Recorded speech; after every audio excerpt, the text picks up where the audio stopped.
நேத்து பார்ல விழுந்து கிடந்த. ஆனா கதிர் தான் குடிச்சிட்டு விழுந்து கிடந்தான்னு அவனை எல்லாரும் தப்பா நினைச்சிட்டு இருக்காங்க.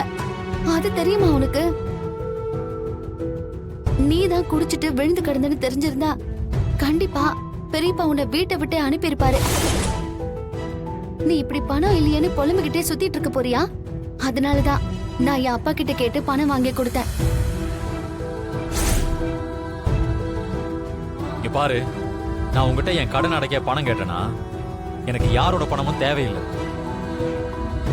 சேட்டுக்கு நீ பணம் கொடுக்கணும்ல, அது கொடுக்கலனா அந்த ஆளு வீட்டுல வந்து பிரச்சனை பண்ணுவாரு. அது ஏன் பிரச்சனை, அதுல நீ தலையிடாத. இல்ல, என் கடனை எனக்கு அடைக்க தெரியும், உன் பணம் எனக்கு வேண்டாம். இன்னொரு தடவை இந்த மாதிரி செய்யற வேலை வச்சுக்காத. இங்க பாரு, உன்னை நீயே கஷ்டப்படுத்திக்காத சீனு. உன் அக்கறைக்கு ரொம்ப தேங்க்ஸ். சரியா? என் பிரச்சனையை எனக்கு சரி பண்ணிக்க தெரியும். நீ உன் வேலையை மட்டும் பாரு.